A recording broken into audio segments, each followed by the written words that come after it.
Adult Basic Education here at the Minnesota Department of Education. Thank you all so much for joining us in the midst of what certainly has been or is the start of a very hectic week. Really started over the weekend.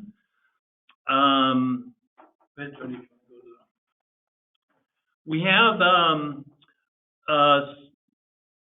a group gathered that will be presenting today, and I want to start by, just so you can recognize, put a name to a voice as you hear people. We're just going to go do a round of introductions. Astrid, would you kick us off? Absolutely. Good afternoon, everyone. This is Astrid Leiden, and I am the Professional Development Specialist on our team. This is Brad Haskamp, the Adult Secondary Credential and Education Policy Specialist on our team. This is Julie Danko. I'm the Transition Specialist on the team. And I'm Jyoti Versat. I'm the Program Quality Specialist. And we have two additional guests with us today from Literacy Action Network and from the ABE Distance Learning team. Susan and Tom, you guys want to just introduce yourselves quickly? Hi, everybody. I'm Susan. I'm the president of Literacy Action Network and also on a leadership position on the distance learning team. And we will be answering your questions about providing DL during this time. Tom, are you with us? Okay, we'll hope Tom joins us.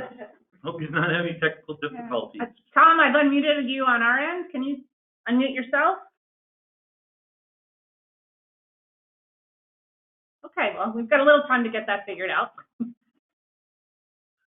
Okay, this is just a very general agenda that we have for this afternoon. We're going to start out with providing you with guidance coming from our perspective, the MD-ABE team here at the Minnesota Department of Ed.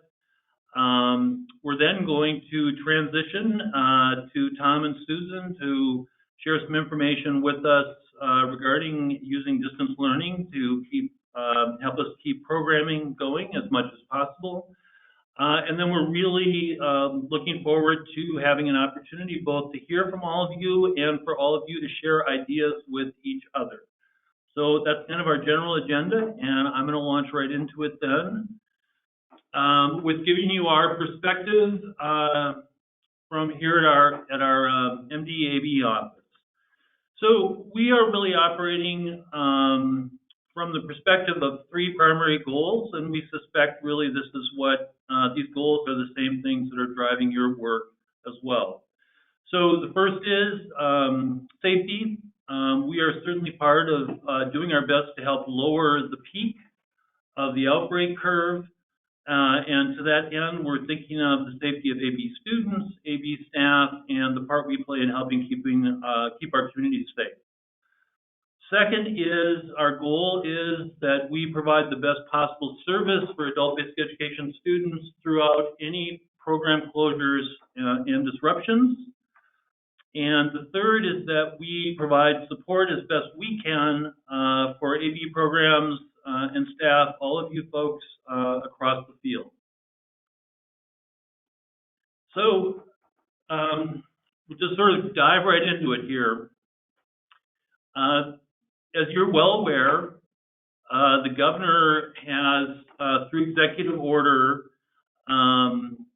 made a directive that school districts will be closed beginning on Wednesday and through the end of next week, with the directive that staff will be coming to work and will be using that time to plan for providing services to all K-12 students via distance education. So we've received further guidance from the executive team here, and you can see that on your screens right now. Essentially, this is an indication that community education programs are not required to be included in districts' distance learning plans. And consequently, our interpretation of that is it's really a local decision regarding whether or not ABE staff would be included in the district's overall distance learning plans. And so Jody, do you want to go to the next slide? Okay, I jumped ahead there. Sorry about that. So just to give you a thought about what that means for us, we, as all of you know, the grants that people get for adult-based education are annual grants, and the appropriation for this year has been made. So all of you have funds available to operate through the end of this fiscal year, June 30th. And so our intent is that you have that money. It's already appropriated. It's there to provide ABE services. And I think our goal is that ABE programs use those funds to the greatest extent possible to, first of all, provide services to ABE students. And secondly, in the event that providing service to students does not require all of the funds that a program has been appropriated, that those funds be used to build capacity in the ABE services that the program can present. And we'll talk a little bit more about that a little further down here.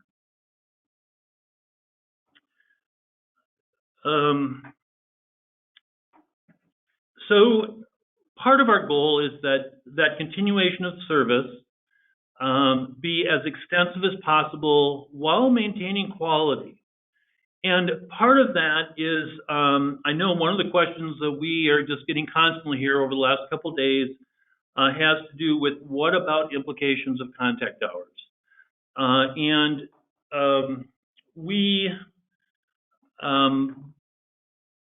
We want people to be mindful of the fact that contact hours that we count in this year generate funding in the following year.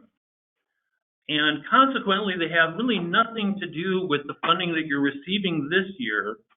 That funding is all available to you already. We have at least a couple of provisions sort of already in place and an additional one that we are working on. So a couple things, and Jody, would you go to the next slide, please?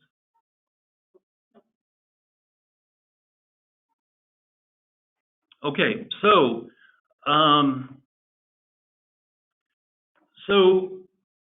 both your state and federal aid are available to spend between now and June 30, 2020.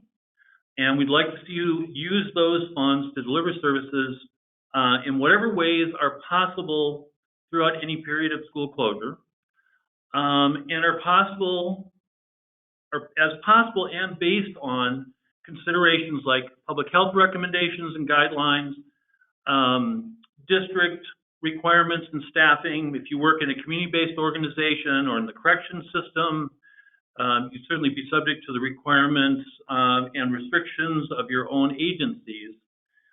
But we believe that a lot of services can still be provided even around all these various constraints and disruptions, largely via distance education, either synchronously or asynchronously, and we'll talk about that further.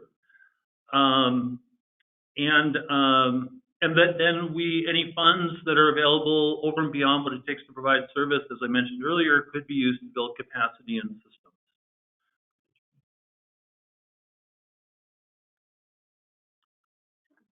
Yeah, oh yeah, okay. Just a couple of things to mention about the contact hour concerns. So a couple of things to remind folks of. We count contact hours from May 1st through April 30th each year. So we are already 6 weeks from the end of the contact hour counting period. Those contact hours essentially are used to divide up a significant portion of our overall appropriation between grantees, between consortia. Now, it's likely, given the current statute, that the appropriation for adult basic education will be essentially the same next year as it is this year. It's possible there could be some changes that would come as a result of the pandemic, but what's in statute right now would likely result in an appropriation that's equal to this year's amount. And so one of the first things I'd like folks to keep in mind is just that we have had very recent experience last winter where we had a lot of school closings for weather purposes. We had some fairly significant disruption of service in the correction system.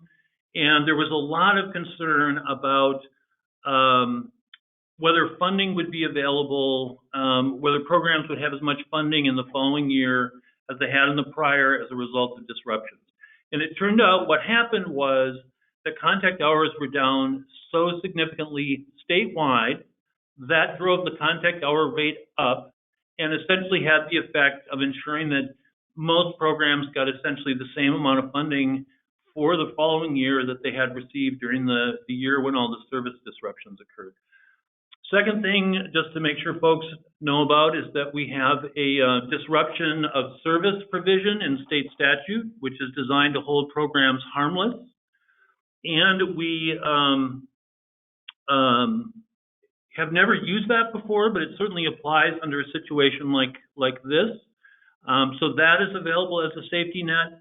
And then lastly, we are committed and have already been in communication with Literacy Action Network to bring forward other possible solutions that would even more effectively hold programs harmless financially in terms of next year's funding.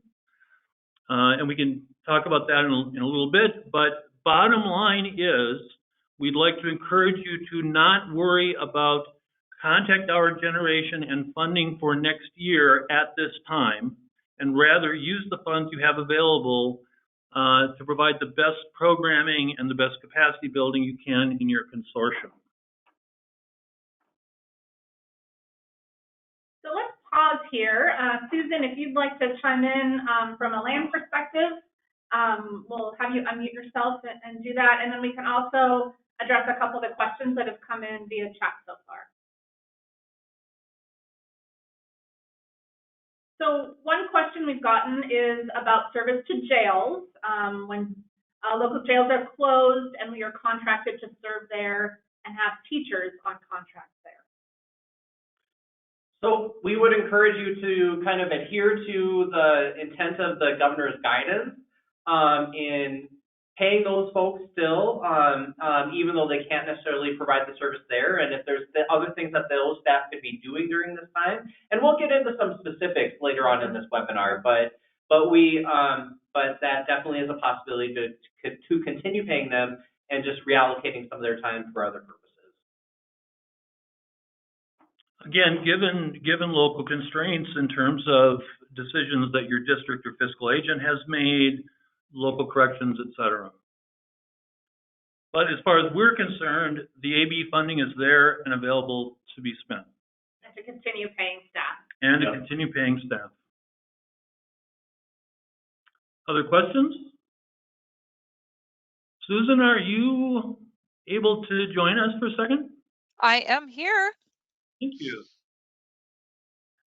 And I guess the idea that we have discussed with Literacy Action Network would be, basically the main idea would be to change the contact hour counting period that is used to allocate funding for next year. So, Right. For example, one possibility would be to use the contact hours that have already been reported last spring, say starting end of the second week of March and counting through last Friday. That would represent a typical year of service for all the consortia in the state. And we think, so that's an idea we've proposed to Literacy Action Network. And we're committed to bringing that issue forward through the executive branch and also reaching out to Literacy Action Network. And Susan, maybe you could just talk about reaction from LAN and board today. So I sent the message out to the land board after we spoke this morning, and everyone who has replied back has been very much in favor of this idea. And I think what we really want to emphasize is that we're all in this together, and the best thing that we can do is try to continue to serve as many people as we can serve, but not in a way that's going to put anyone at risk of catching the virus.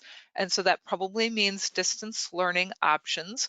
And we know that not everybody is able to teach in that fashion. Not everyone is able to learn in that fashion because they don't have access, or they are in a jail-based program where there is no online learning options available. So the thing that makes the most sense is exactly what Todd has proposed, which is we just shorten the reporting year so that we just don't have to worry about generating contact hours during this downtime. We should still report the data so that we have a good record of what's happening and how the closures are impacting our programs. Great, Susan, thank you very much. Maybe I'll pause here to see any questions. Nadine wants to know a little bit more detail, or just what were the dates that you were thinking about with the contact hour reporting period? Sure, Nadine, I was just sort of really brainstorming a possibility, but for example, we could have a count that ran from mid-March of 2019 through mid-March of 2020. It would capture 4 full quarters of, quote, normal programming for ABE consortia around the state. Another idea might be to just take a subset of the hours from this year. We're already 10.5 months through the contact hour counting period for this year. And, you know, we could use, as Susan mentioned, we could use an attenuated range, say May 1st to February 28th or something like that.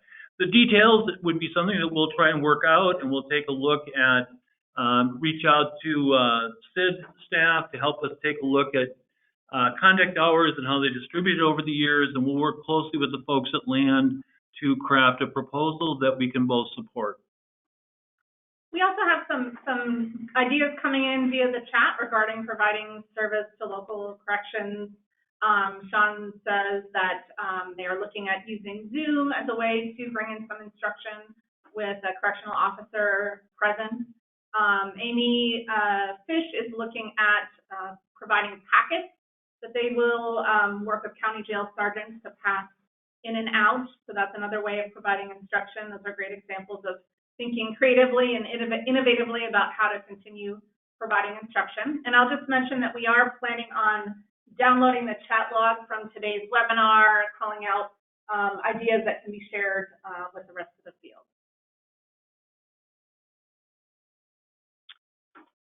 Anything else in the queue at the moment? Sean asked, can you extrapolate the slope and get an estimate for the year? Yeah, I think that with regard to using a given set of contact hours for funding purposes, I think there are probably a number of different ways we might go about doing that. And it would be done with the goal of, remember, you know, essentially the idea behind the formula is that this year's contact hours are a good representation of the likely need for funding that a program has in the following year. And of course, given what's going to happen likely during the next 6 weeks, which will take us through the end of the contact hour reporting period, we're going to have a very disrupted section of contact hour counting that ideally we would replace that with something else for purposes of allocating funding for a normal year. And so, again, ideas that people have, please feel free to share them with us or with Literacy Action Network leadership. Jessica also raised a question. What happens, let's say they do really well. What happens if their DL hours exceed last year's average hours? Do you think a program would be able to choose which data hours or which contact hours they would use for the contact hour reporting period? Boy, that's a great question. I think it's unlikely, actually. I think whatever provision was put in place would apply to all consortia equally. And it would have part of our goal in the short term, it would be to remove anxiety about collecting contact hours and help folks really focus on service delivery given the funding that's available. And part of that, I think, is going to be that folks are going to can be assured that there's a level playing field, that somebody who has, you know, for example, maybe somehow is able to operate without shutting regular in-person classes, perhaps a corrections facility, doesn't have an unfair sort of advantage in running up contact hours, or another program that has only developed limited distance learning capacity to date isn't hugely disadvantaged compared to a program that has more distance learning capacity. And so I think the goal would be to come up with a methodology, and basically this is what the disruption of service statute does as well. It's designed to hold folks harmless, and it has the effect of bringing up folks who might shrink and leveling out folks who might grow a lot. A couple more questions, and then we'll move on. Person says, I believe you need to clarify, is there a difference from online learning and distance learning? At K-12 level, they are not being considered the same. Great question, Kristen, thank you. I think from our perspective, we are thinking of distance learning as being anything that occurs without the instructor and students being face-to-face, and then it can be synchronous or asynchronous. For purposes, so asynchronous would be, for example, students are assigned to work through a module in Edmentum, and we use proxy hours to capture that contact time. But it could also be that folks are using a Zoom conference and are working synchronously with a group of students. In that case, we count those hours just as we would regular in-person contact hours. But we're referring to both of those strategies as distance learning in adult-based skills. Hey, Todd, this is Tom. Can you hear me? Yep. Yes, Tom, thank you. Go ahead. I was just going to suggest it might be a good idea this week before classes people check over their students and do post-testing for anybody who's eligible that hasn't been post-tested. My guess is NRS is not going to be as important at the national level this year, but it still wouldn't be a bad idea to get any post-testing done before students are on, before classes stop. Thank you for that suggestion. We're going to address that a little bit later specifically, but thank you for bringing it up, and we'll come back to that as well. Okay. And a related issue, there's a question about whether we can proctor NRS testing remotely. And at this point, NRS tests require someone to be in person to proctor the actual NRS assessment. So someone has to be on site in order to proctor with the tester in order to have it count. Yeah, and as Todd said, we'll address some of the implications of that just in a bit here.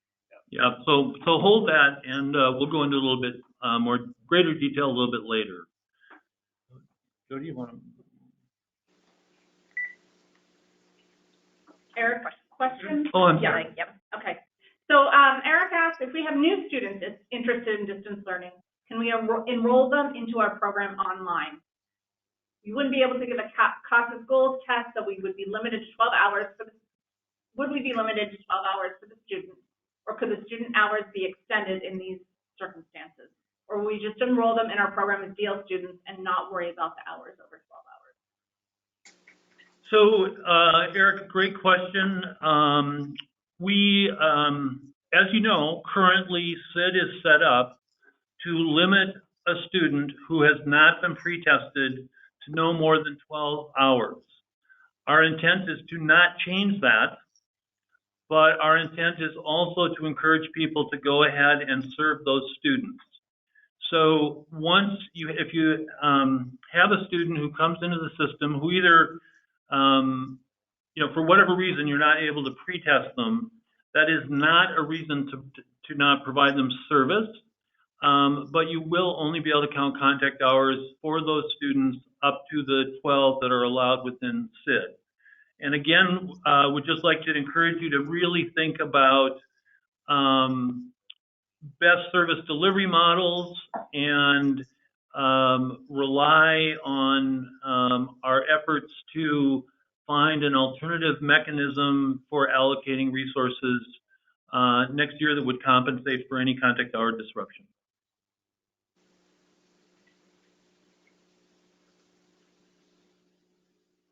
Another question, is there a consideration for programs like Schoology or Google Classroom? Can we report those hours generated where a teacher is assigning and students are completing, but it may be asynchronous? Yeah, so our intent is to have, for the programming that does occur over the course of the next several weeks, presumably, I guess we don't really know how long, but our intent is that for the programming that does occur, that folks follow all required reporting, data entry, requirements in the system completely.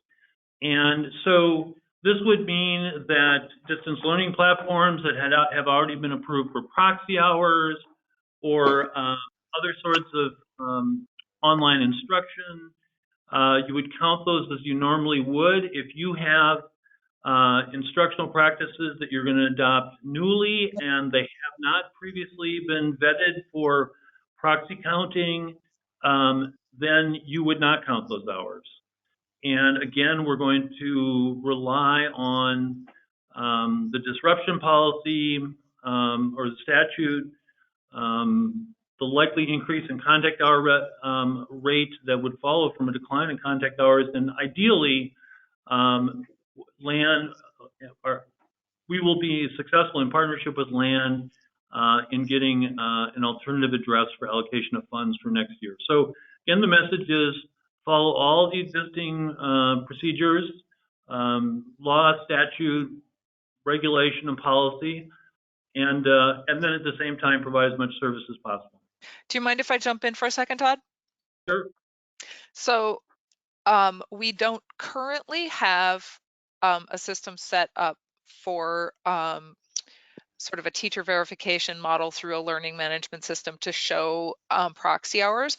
But if you do have a course that a teacher has developed on a learning management system, such as Schoology, Google Classroom, D2L, Moodle, what have you, if they submit that course to the distance learning team and request approval for proxy hours, we would take a look at it. Now, there's no guarantee that we would be able to actually approve it because we would need to have some way to know that the amount of hours you would be allocating for your course are accurate.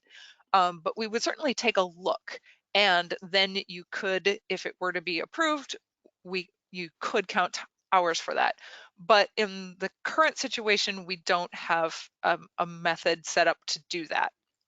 So that doesn't mean you shouldn't think about using Canvas or Google Classroom or Schoology or what have you to deliver materials to your students, because during this time, we're hoping that contact hours is not the be all and end all. Student learning is the focus right now, and those are great tools for student learning. Thanks, Susan. I'd just like to add to that we'll talk a little bit about this later, but to the extent that we have funding that might not be going to provide direct instruction, this is also a time for ABE programs to work on building their capacity to provide services, which would include models just like that that Susan just described.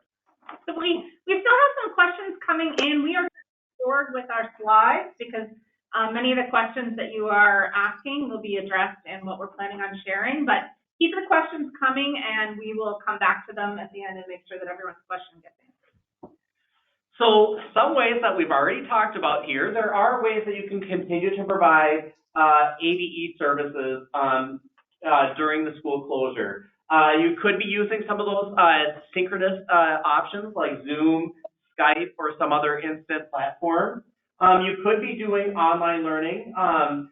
That could be, but doesn't have to be limited to one of the approved distance learning platforms. The approved ones, though, would be ones that you could enter contact hours for during that period, just for reporting, just for documentation purposes, not necessarily for funding purposes. You could also track instructionally related phone calls, If there's some sort of email instruction happening, you could be doing that. You could be doing instruction ongoing via text message or even via snail mail, like those packets that Amy Fish was talking about before. Again, this is ways to provide service, not necessarily ways to document contact hours during this period. And there's a question, is FaceTime okay? FaceTime is definitely okay, yes. Yeah.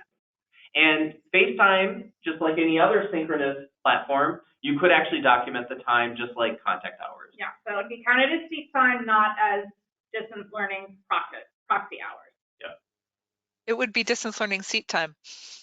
This is like a seat time, okay. So you would have a class in SID that would be tagged as distance learning, but you would take regular attendance for it the same way you would take attendance for a face-to-face class. Sounds good. Thanks, Susan.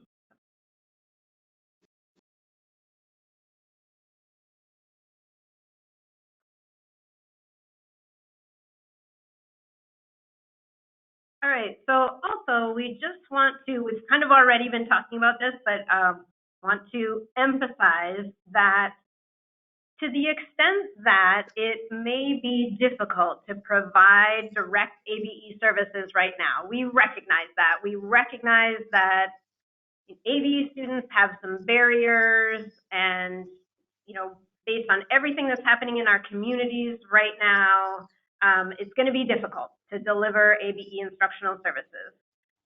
So what we encourage you to think about is that the current year funding that you have, in addition to providing direct service with that funding, be using that to build your capacity to provide distance education in the future.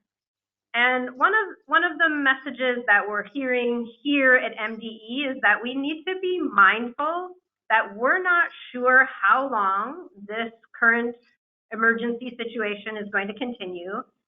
And we don't know if we may have something similar in the future. I think there is some worry that this virus could go away over the summer and reemerge in the fall.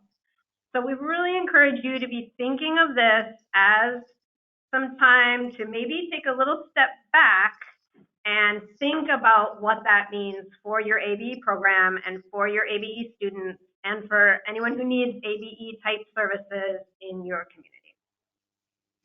And related to that, just a question that has come up about asking for some clarification about whether ABE falls under the current 2-week closure or if it is up to the site.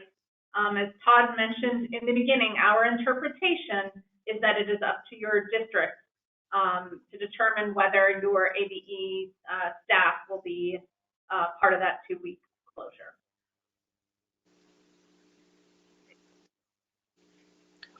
So we wanted to share just some of our initial thinking about what this capacity building might look like as you are finding ways to look to the future and currently to provide more distance learning instruction.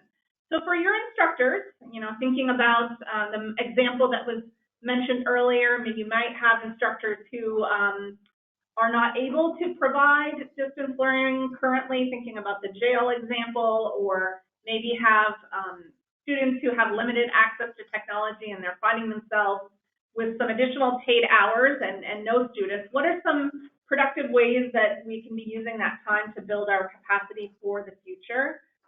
This is an opportunity to take some time to do some individual training and professional development, or to do that as a staff, looking at learning about ways to deliver more effective distance learning instruction.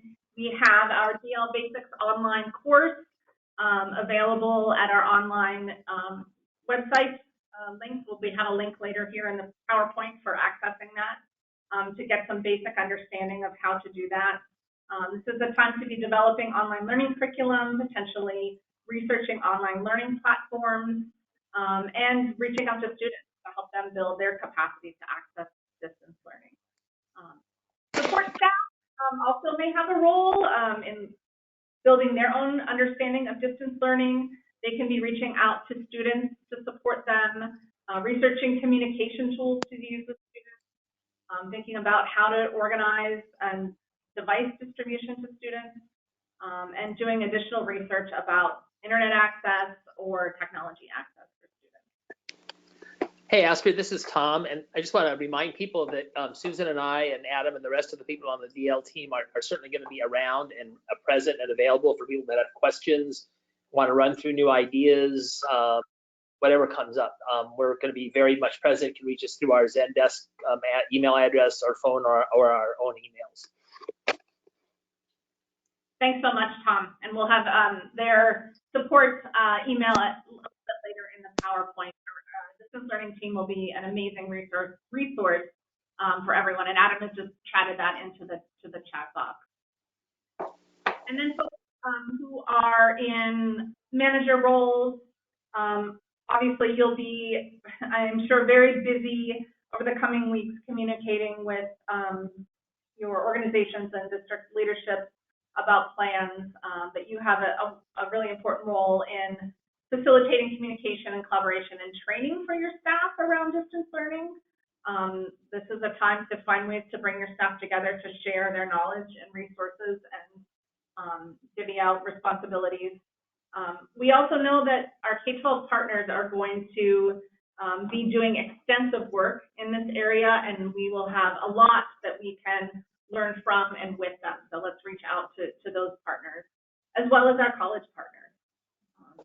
And then managers as well can take that DL Basics online course, and this is a great time to be researching online learning.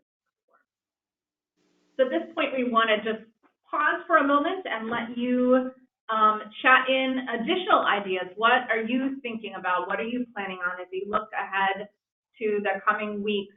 How are you going to be focusing your and your staff's time?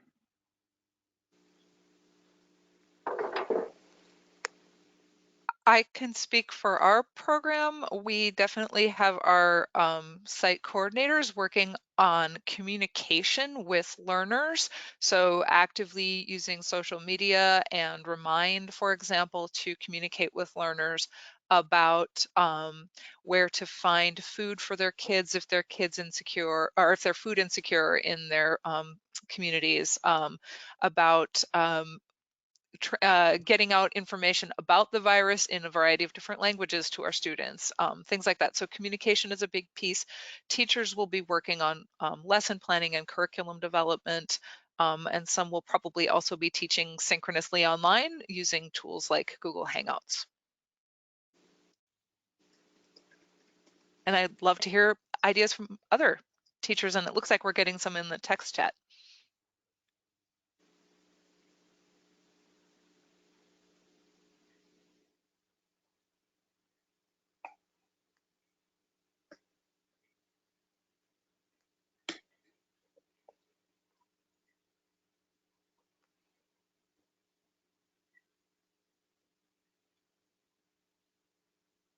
Still a lot of questions coming in.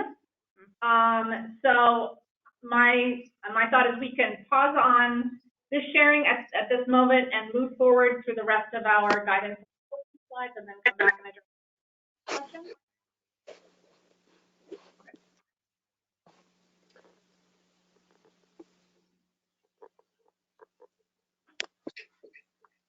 All right, so yeah, we do recognize, we are watching the chat. We see there are some questions still there. We acknowledge those questions and like we should keep moving forward at this point.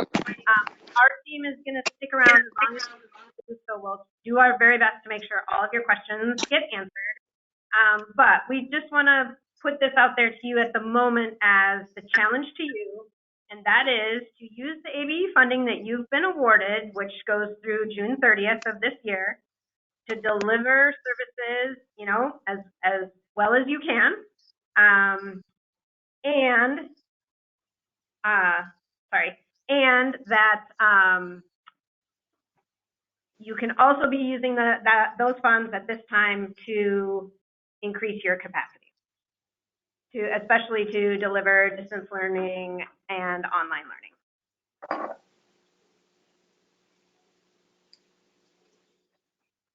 So just like we said before, we do expect that ABE programs will comply with all state and federal laws. Oh, sorry, just lost my screen here. And ABE program guidance. So we did say you can't really enter more than 12 hours in SID for any documentable contact or proxy hours, unless you have a valid pre-test already entered for that student. There have been some questions. Can we retroactively add them afterwards? And the answer to that is no. We're not going to be allowing retroactive addition of hours because you weren't able to get a pre-test in time. Again, note that for the funding, this hopefully won't matter because this period will be a bit of a gimme, if you will. This won't necessarily be countable. The area where it will count is it'll just take a little bit longer for that person to get to the post-testing period, but any hours that we allow before the pre-test don't really help for the hours between pre-test and post-test anyways. So that won't necessarily help with your post-testing rates or post-testing hours or anything that way. So just keep in mind that we're not changing any of our federally agreed upon laws or policies or practices with this going forward. And we still expect you to enter all required data, including attendance, as you normally would. So if you're doing any synchronous time, you would just calculate that, and ideally you'd have a class set up as distance learning for synchronous time that that would be part of the name, and you'd enter those hours just like any other class hours. Yeah, and just to clarify, and this came through in the chat, that if with synchronous hours, you should not be tagging those as distance learning. You can include it in the name, but as Jenny mentioned, do not tag it as distance learning. Thank you for that clarification, Astrid. Yes.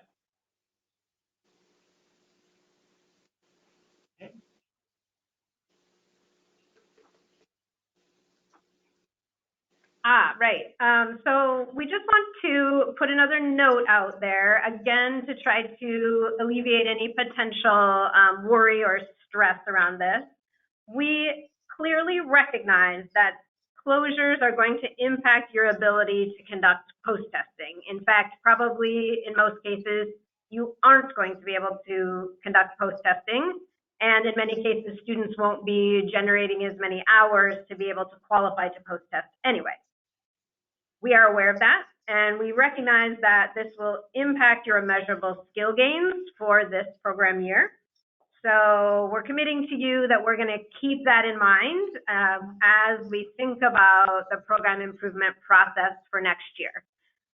No real specifics on that at this point because it is not the top of the priority list, but we did just want to acknowledge, please, of all the things you might worry about, don't worry about program improvement for next year. Yeah, and there was a chat earlier asking about communication with the Federal Department of Education about waiving requirements, targets, et cetera. We have not received any guidance about that yet, but we were just notified that there are going to be some web meetings with our colleagues at the federal level, so we'll certainly keep you posted as we get guidance on that. All right, are we going to keep going? Should we pause at this point, or? Oh, sorry, that's good. I also just want to take a moment to just address any issues with GED testing or GED records. Note that because of this, there are test centers around the state that are deciding to shut down. So if that includes you and your staff, your site, just make sure you're entering that into the GED testing system and closing those as early as advance notice as possible so testers don't arrive on site to find out that they can't test that day. And any other ways that you can communicate that clearly with your testers, please do so. And also for those of you in the classroom, you should make sure that you're clarifying that with your students as well, that there may be limited testing hours available. In addition, for those testing centers that are still open, the GED Testing Center has provided some guidance that they sent out to each of you earlier this morning, and you will also notice we have attached that guidance in the materials. It is one of the materials items, and it is called, it's called COVID-19 Global Channel Communication or Comms Distancing. And so what they're also advocating for any of those testing centers that are up and running, that they make sure that there is the appropriate social distancing between testers, which might, in many cases, mean that test centers might have to run at 50% capacity to allow an empty seat in between each tester. So just know that the testing capacity will likely be very limited going forward. In addition, I just wanted to note that also means with all this, we're looking at limited capacity within our office for creating on-site appointments for GED records. We strongly recommend that you email the records request forms, or any graduates email us the records request forms, and we will process those and send those via mail. That's our preferred option during this time.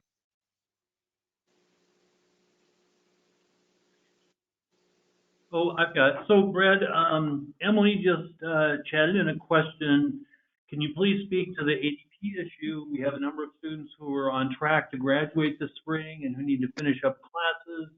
Related to that, will diploma submissions still be reviewed? Diploma submissions will still be reviewed by our team and our new professional reviewer team, or our diploma review team, as we are all available. I know Jody and I have been thinking about carving out extra time ourselves to do reviews, so that part will happen. Any work completed during this time, even if it's not official distance learning hours or in-class hours, you can still submit those assignments that you're giving to your students as part of evidence for their portfolio.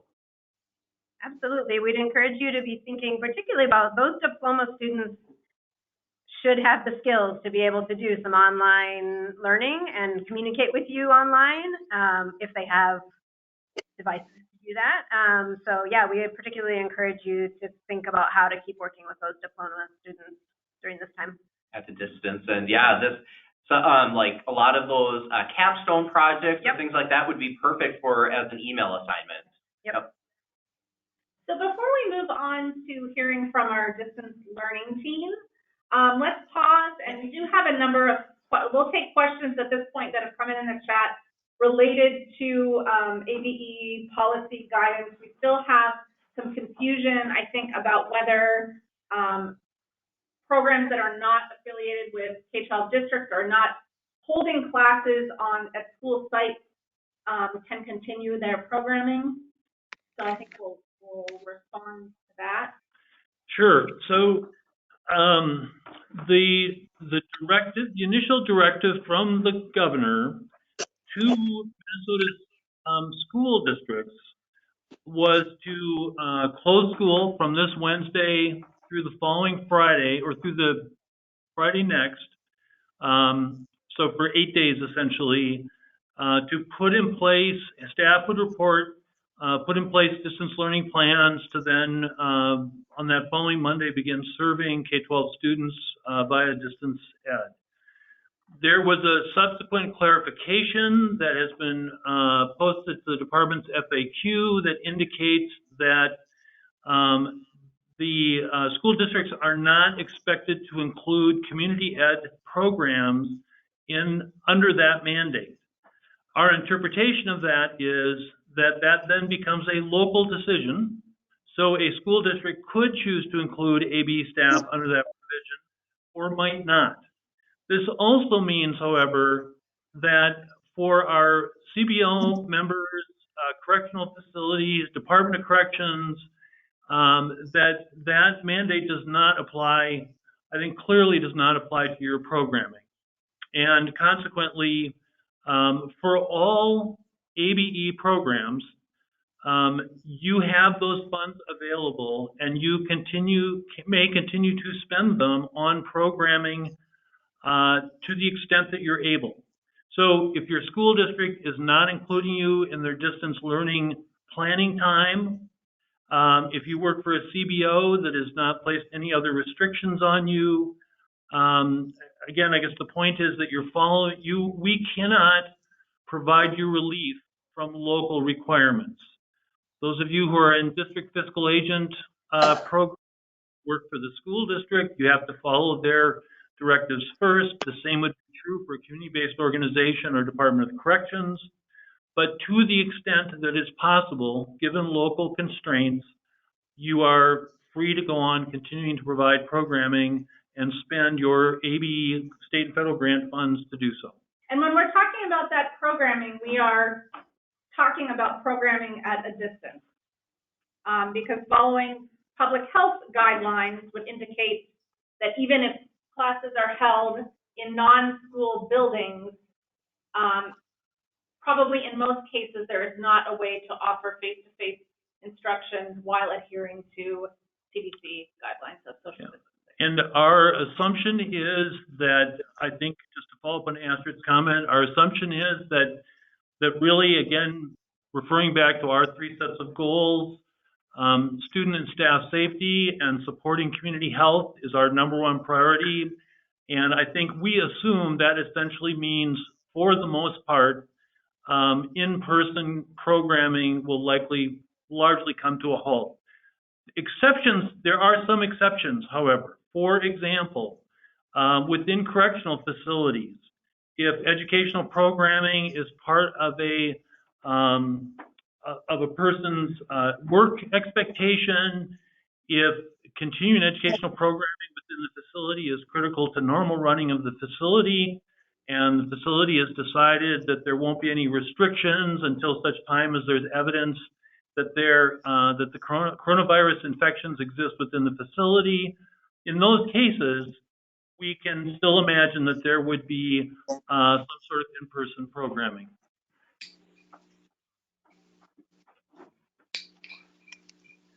Also, I just wanted, Liz Andrus posted a question about, will we somewhere on our website post this information?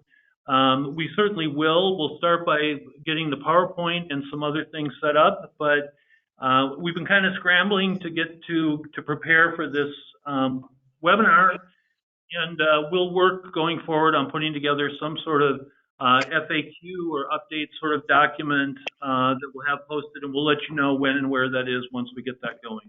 We also intend to set up some sort of forum for sharing and collaboration with the field around best practices, innovative solutions, and instructional tools and methodology. So stay tuned. That is definitely on our radar as something we will be doing in the next couple of days. And a question about grants, specifically IELCE, and I'm going to wait to find out after our federal office has their webinar on if they're going to give us any guidance around that. And as for our partner programs like P2P, MFIP, and others, I'm reaching out to them and letting them know that our programs will be somewhat limited. And if their organizations are aware of this and how they're approaching it and what should we be doing. So that might take a little longer because I think they're kind of scrambling as on how to deal with this. Looking for further clarification, in-person programming should largely come to a halt as of what date? How long do we have to teach our students new ways to access teachers and find them technology resources? Amy, that's really a local decision.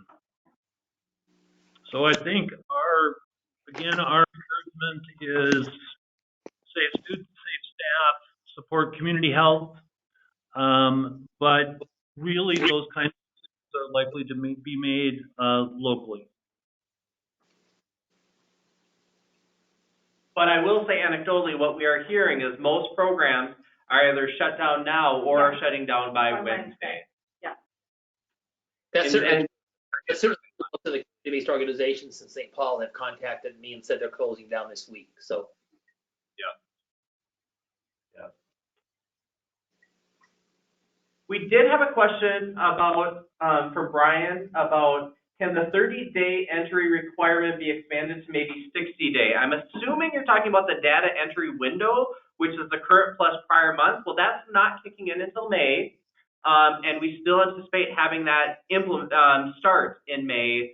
But again, everything that might have to be reconsidered at that time, depending on where we are. But I will say one thing that can be done easily, hopefully from the comfort of your own home or individually, is maybe some data entry. So maybe that would be almost easier in the case of if programming is not operating. But again, we'll let you know once we get to that point in May if that seems appropriate to make any changes. And just to clarify that the data entry window is you can enter data for the current month that we're in and the prior month. So it is no shorter than 1 month and often Up to 2 up to 2 months. Yeah. So that window is always between a month and 2 months. Another question regarding post-testing. Person says, I've instructed all of my staff to spend today and tomorrow post-testing anyone who comes to class, even if they have not reached the 40 hours between testing, on the chance that we will be able to use the under 40-hour rule to enter any possible level gains before we potentially learners during the shutdown. Any thoughts in this regard? So our office is not recommending that. No. First and foremost, that doesn't seem to adhere to best practices from the Minnesota Department of Health, the CDC, and others. And so we have not yet decided on our team that this situation, if your program is temporarily shutting down, that would not necessarily qualify as a 40-hour waiver allowance. No, and remember that we will keep all of this situation in mind when we look at your outcomes in terms of skill gains and post-testing rates next year for the report card.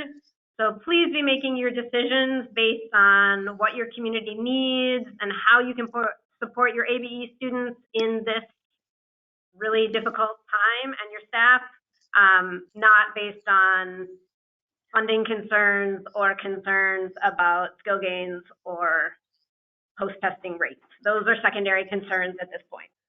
Yeah. Teresa Zingery had a question about GED testing. She's still not clear whether or not she can allow GED testing. And from our perspective, we're similar to ABE programming, it should follow those same instructions. You have, if your site and your district is allowing you to operate your GED testing center, then you can operate it, but you need to be using the guidance from your district for safety and from Pearson VUE that has just released guidance today that really is basically more or less advocating for a 50% decrease in your capacity at any time that you're offering testing, or at the very, in order to ensure that you have appropriate social distancing between testers. We also have a question regarding career pathway programming, about whether career pathway programming should be moved online. And Chelsea responds that they're moving their career pathway classes online via Google Meet. Fantastic. If you can do it, more power to you. I think that's a great innovative idea. And also, if you're looking for ways on, you have staff projects to do, I think looking at building out career pathways online would be a great thing to consider.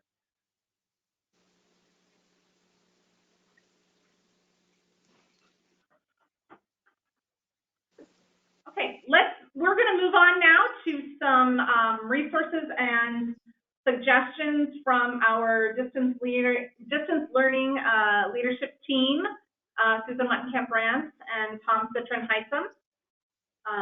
But just want to assure everybody again that we're available to stay on the webinar as long as it takes to try to get your questions answered. We will be documenting all of the questions that are coming in and our responses, as well as the local level program suggestions that are coming in to share out with the field after the webinar.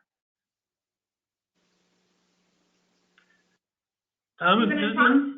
Yeah, I'm here and ready to talk through these slides if you want to. Yep, click ahead. There we go.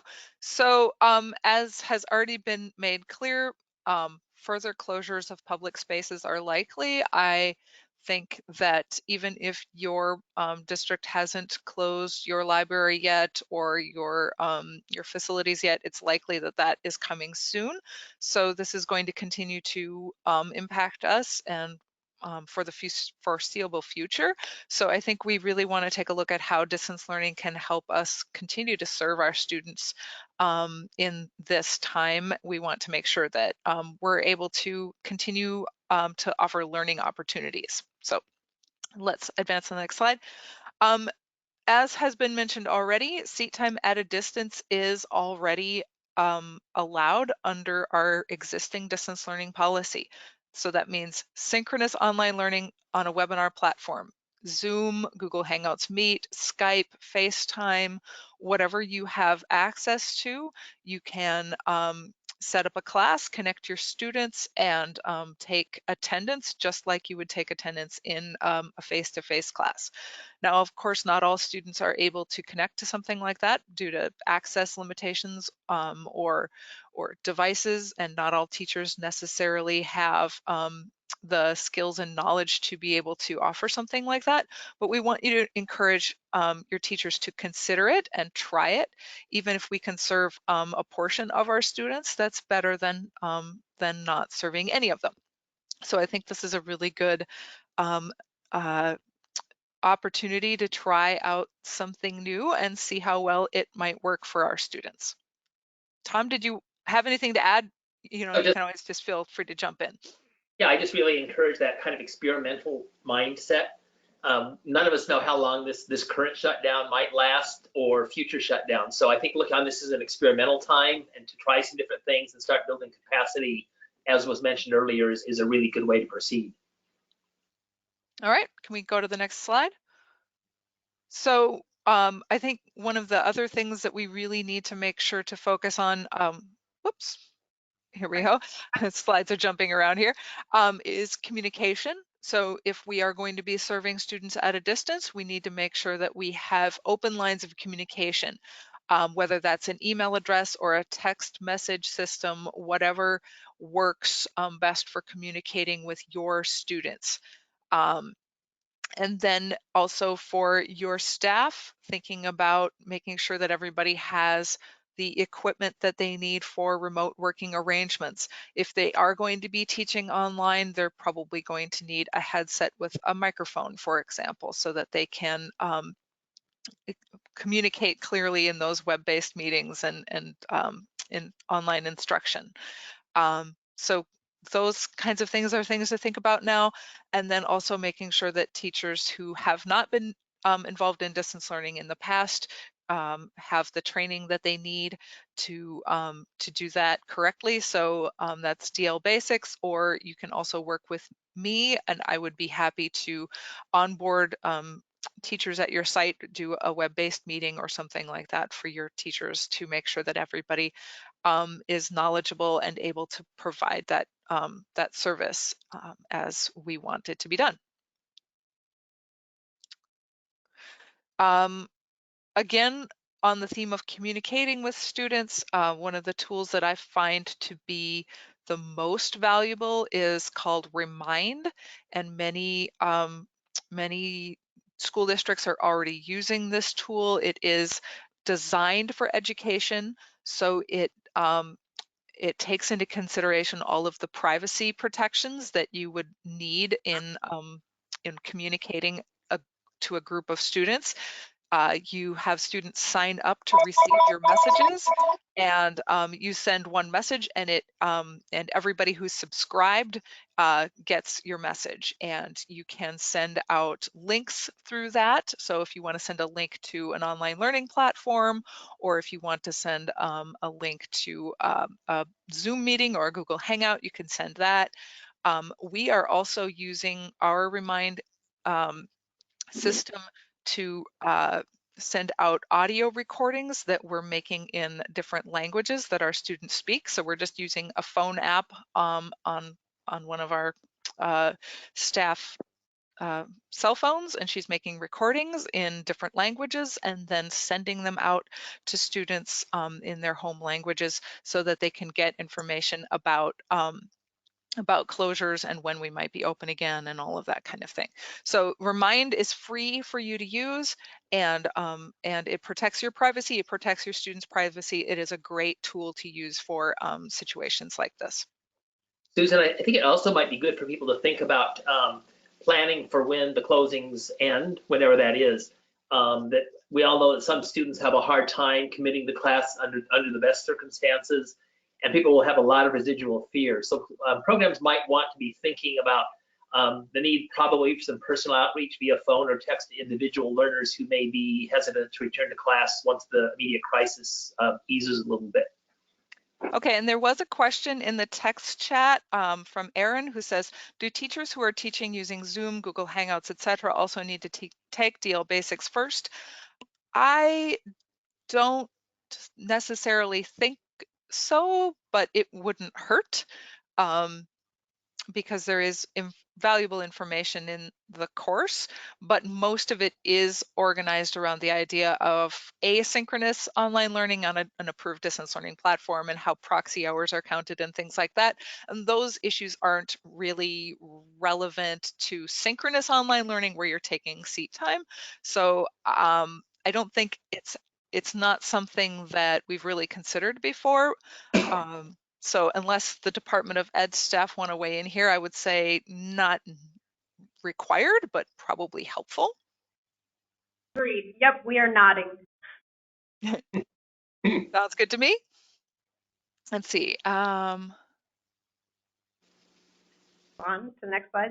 Okay. Oh, yes. Go ahead to the next slide. I was just checking the text chat to see if there was a question there.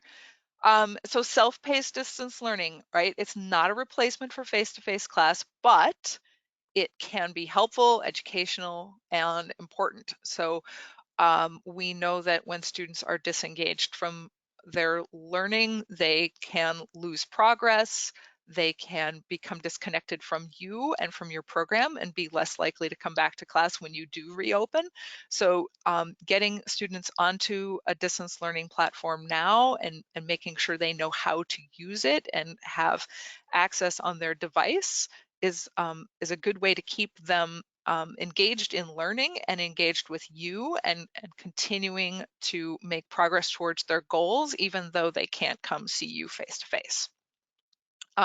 So we do have the distance learning website that has all the approved distance learning platforms in the state, and we recently updated that page to have a search filter. I think that's on the next slide, maybe.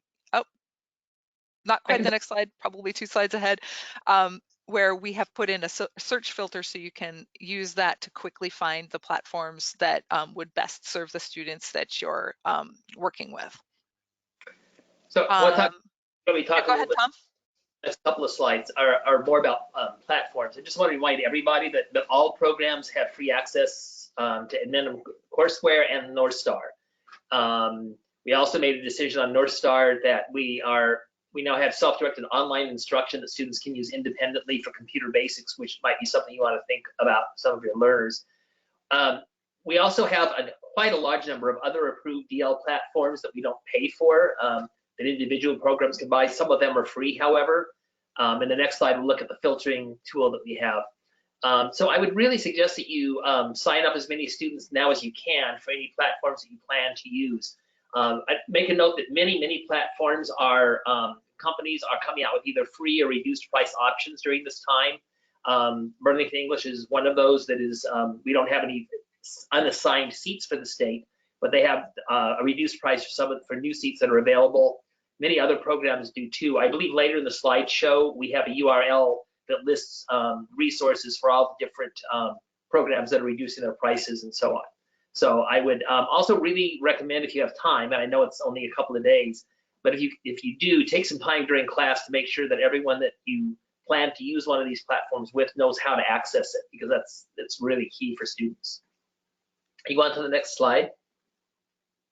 So this is just a screenshot of our new filtering system that was a brainchild of Jason that we all worked on. So this is good, not just during this crisis, but whenever. So we get a lot of questions about which platform should I use with, and then this kind of student or another kind of student. So this gives you the opportunity to filter a number of different factors. You can use all or some of them if you want to try to determine which of the available platforms, there's about 30 now that have been approved, might be the best fit for certain students that you're using. So if you haven't, this just went live last week, not because of this crisis, but coincidentally, it was a really timely thing. So you really might want to go to the website and play around a little bit with it, because I think it'll give you a really nice way of figuring out which platforms might be most appropriate and helpful for your particular learners. So I'm going to the next slide. I guess I can talk a little bit about this. One of the important things to remember is that we know that for ABE students, to be successful at any kind of distance learning, they really need to be solidly connected with staff directly. And programs that are most successful find ways to do that. It's pretty important to not just turn students loose on a distance learning platform once you have one selected, but to monitor closely what they're doing. If your teachers are working their regular schedules, basically checking in online, even daily would be good, just looking to see whether your students are actively engaged in what they're doing. We're also really recommending that there should be some kind of direct contact with any distance learning students on a regular basis, probably at least weekly, and that can be email, phone, text, or video chat.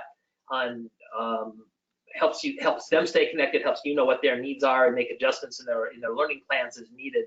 We'll be working with the ABE staff to come out with some kind of formal guidance, hopefully fairly soon, about how frequently contact really should happen. But for now, not a requirement, but really strongly recommend that you regularly contact your students, at least on a weekly basis, if not more often. So if you want to go on to the next slide. Right, and we already sort of discussed this, that there isn't currently a system in place to record proxy hours for teacher-developed courses through an LMS. But if we are successful in changing the reporting hours period so that during this time, contact hours isn't the front of our mind, but rather learning is the front of our mind, then we really want to emphasize that having a course set up on an LMS is a really valuable tool to keep learners engaged, to be referring learners to high quality materials, and having a place to just have that community, checking in, connecting with other students, and getting that sense of community and support that they really value about your face-to-face program as well.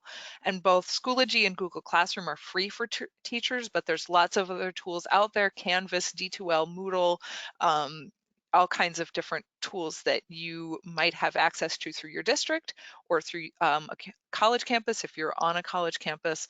And so those are really good projects for teachers to work on during a closure as well. So if teachers are needing work while classes are not in session, building a course on an LMS to support their face-to-face class is a really great project. And they can connect students to that course and continue to push learning materials out to their students during this closure time. Many states do have LMS that they use statewide. We have not yet adopted one in Minnesota, but our team is still looking at the options which would be the best. So I think we'd be very interested, as you're using some of these different LMSs, what your experiences are and how effective you find them in your teaching situations. Go ahead. And Tom, I think this is yours. These are just some new resources that have come online. The Ed Tech Center at World Education is creating a new resource website to help programs scale up or launch distance learning programs. You can see the URL there. Highly recommend the Links Forum has had very interesting discussions in the last week in their community of practice about how to tool up ABE, DL kinds of programs. Their integrating technology group can also be really helpful. And these are both places where you get real feedback from on the ground. People, teachers and managers are actually working with students daily. So it's not at all theoretical, it's very practical and helpful. So I really encourage you to look into those resources. And Tom, we did have another question in the text chat about approving platforms for the DL approved platform list and how long that takes. And it kind of varies depending on the application that comes in. If it's a really thorough application that has good documentation of how to do reporting and why the platform should be approved and all of the standards alignment and that sort of thing, it can be approved really quickly. We've done some as fast as a day or two turnaround. And then in other cases where there needs to be more back and forth conversation between our team and the person submitting the application, it can take a month or 6 weeks because we might need better documentation for how different things in the system work And you can help. Getting that information on the website is important and having it accurate. So sometimes it takes a little longer, but the more work you put in ahead of time to write a really thorough application, the faster it will get approved once it comes to us. Please answer all of the questions, because it's very frustrating, for instance, when there's a question having to do with alignment with standards, and sometimes people will just put down it aligns with standards, and that's the response. And that really does not give us enough information to know whether it does or not. The reporting function is also really important, where it talks about how do you manufacture, how do you generate reports, because we want to make sure that when people are using platforms, it's pretty easy to generate reports so they can put the number of proxy hours into SID. So please, if the question is on the form, please answer it, and it'll be much more of a more rapid turnaround.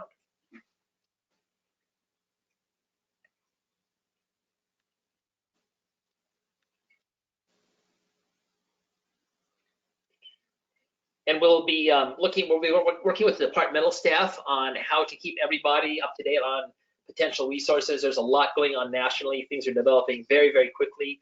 For sure, we will be putting news items on the DL website. I think the department was talking about some kind of a way of communicating through the web with everybody in the field also. So we will be getting back to you with a lot of information in the next few days and weeks.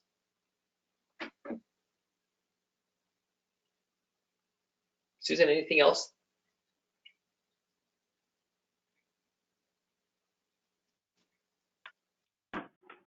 There's another question from Penny. She says, if it were to be approved for distance learning proxy hours, one of the things I would look at for an approval on that would be, is there a way to give access to other teachers? So that would be part of the conversation of getting it approved. If you're just using it, not for approved distance learning, but just for your own purposes, you could potentially share it with us and we could maybe list it on the distance learning website. I'm not sure. We haven't really discussed that yet, but that might be something for our team to talk about and think of a way to share those resources with everybody in the field.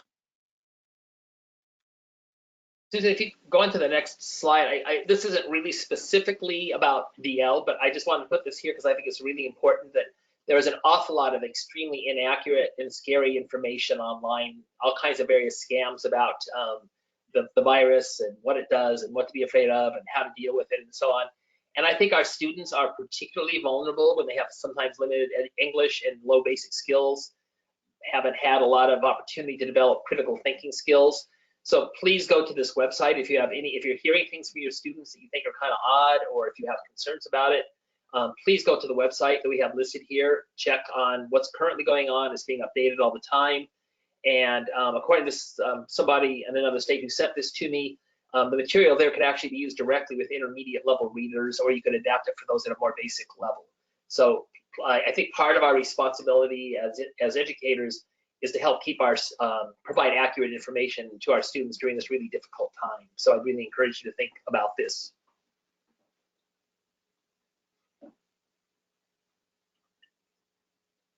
And I just want to reiterate that although I am now on work from home, I am planning to work full time going forward, and I have full access to email and my voicemail, and I am here ready to help and offer training to your staff and make sure that people know how to use different tools. So please reach out to us on the distance learning advisory team email address or the support desk email address, and we are happy to try and help you through this challenging time with your changing modes of instruction. We also want to thank you, Susan, and that is great. I think a lot of us will be kind of doing some more work from home from our office here at the Department of Education as well.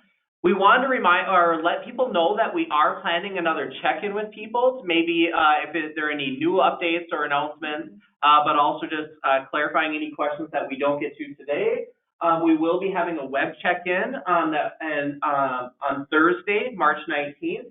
From 3:30 to 4:30. The registration information will be emailed out later, probably tomorrow, I'm guessing. And so keep an eye out there if you want to participate in our next web check-in. Yeah, and by that point we will have more infrastructure developed for sharing ongoing information from our office as well as networking and collaborating as a field. So stay tuned for that. So I think at this time, that concludes our prepared part of the webinar.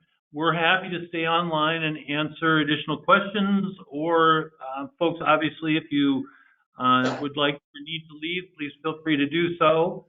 I just want to extend our thanks to everybody for participating, all the great suggestions. You can see synergy starting in the field already and brainstorming about ways of addressing the disruption. I want you to know that this webinar came to you via social distancing. We're in a large room and are all sitting approximately 10 feet away from each other. I encourage you to take follow similar practices. Anyway, stay in touch with us and with each other. Thank you. We're a strong and innovative and collaborative field, and we will get through this together, and we'll find ways to support each other and support our students. I am confident of that. So thank you for joining us today. And as Todd said, we are going to stay on. There are a number of questions that were asked earlier that we can circle back to, and if you have additional questions that you want to chat in, we'll stay on and address those. And if you do need to go, just know that we'll be posting information from the chat log in this webinar later this week.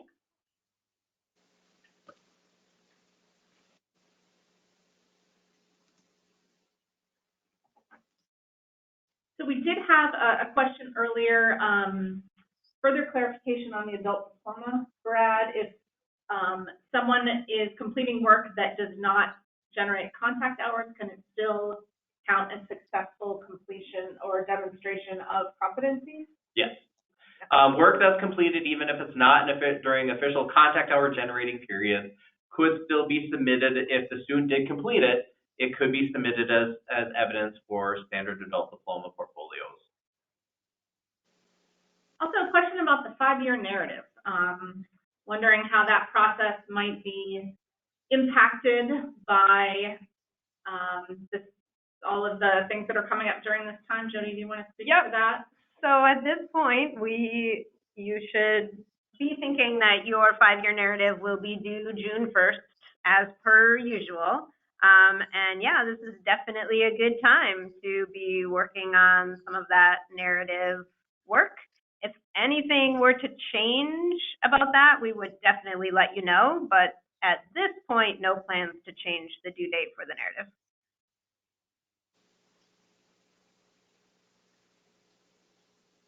We also had a few questions coming in about counting hours in SID. So just a clarification again that you, when you enter student hours, you'll be prompted to enter the student hour type, distance learning or contact hours.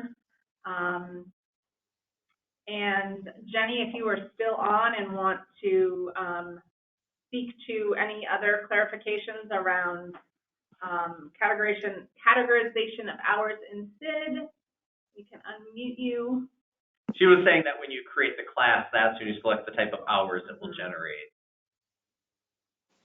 Jenny, feel free to chime in if you would like to. You can unmute. Do we need to unmute her? I unmuted her. Oh, okay. Okay, can you hear me? Yep. Yes. Okay. Yeah, I'll just reiterate what I typed, which is for the most part, the hours go in as a class. So when you create the class, you have this selection for what the student hour type will be. So for the DL, the traditional DL classes where they're taking with an improved DL platform and they're working on their own, then you use the distance learning hour type. And if it is these types of classes that you may use Google Classroom or Zoom or whatever, and you're running what's more like a live class, then apparently you would put that in as just contact time. But if you want to be able to look at the class and know that it was kind of run from a distance, then you would probably have to name it something that would signal that to you. Does that make sense? Yeah. Yep. Yep. Yeah. Oh, and then also that's for classes. Now you can always put time in for an individual student.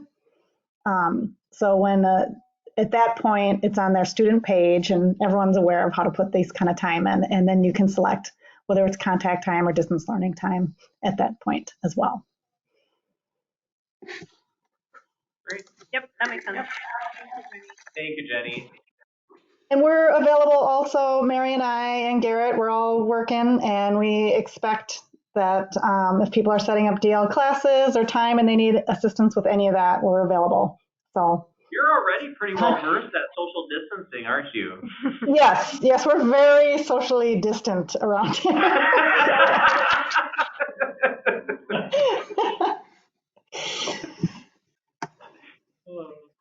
So one other question that's come in from Sean, any additional thoughts on training older teachers? Our program is primarily retired teacher, and it has been challenging just getting them set up on Google Drive, where we're talking about drag and drop of files is challenging. That is a really good question. I think all of us kind of look at each other like, yeah, that is a good question. Yeah. Actually, everybody here looked at me. So I don't think we have any magic answers from our end there. It could be maybe some mentoring, like pairing up with another one that could, with someone that is a little bit more digitally proficient. It could also be maybe having one person kind of providing some guidance, with other teachers that need some additional help. I'm not sure what would be a good practice. Susan or Tom, if either of you are on, do you have any recommendations for those folks? They have stepped off to meet with the distance learning team, so we can bring that question to the distance learning team. Shauna, I'm sure you are not the only person with that question or in that situation. We've known for a long time that technology has been a challenge for some of our teachers. Yep. So we'll be thinking about that as a topic for further training. But don't forget about packets and using your phone and other ways that they might be used to providing. Right. If they're not ready at this point to do online, in the interim, thinking about paper-based materials is a good suggestion. Yeah. And then Sarah is also suggesting having the teachers go through the North Star online learning program. That is a great suggestion. Good idea, Sarah. Yeah, lots of great resources. Especially right now, that's great. Especially now, if they're not teaching classes, that could be a good training requirement or request. Yep. Good idea, Sarah. Yeah.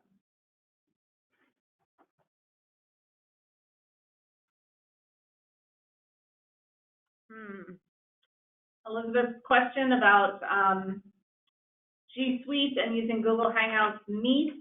I think that is great. I know that Susan Wettenkamp has done a number of Google trainings and could provide some guidance on that, Elizabeth. I'd encourage you to contact her. If you download the slides, there is the slide where they have, if you have questions, go to the MN ABE Distance Learning at Zendesk. That'd be a great place for reaching out to Susan individually about that. Fortunately, we're not the experts on that. Any other further questions? I believe we've circled back and got all of them. Thank you, Jenna Rose, for posting those Google tutorials in the chat box. Excellent. If we missed your question, please type it in again, and we will answer it.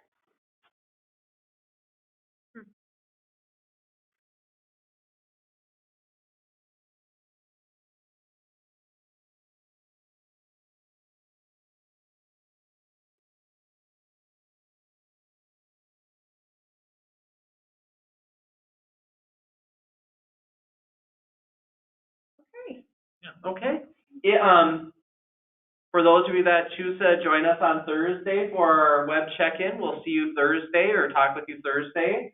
Otherwise, stay safe out there and continue your great work and your wonderful adaptive planning and just mentality. So thank you all for all your positivity. We'll be in touch. Yep. We'll see you on Thursday. Take care, everyone. See you Thursday. Thanks.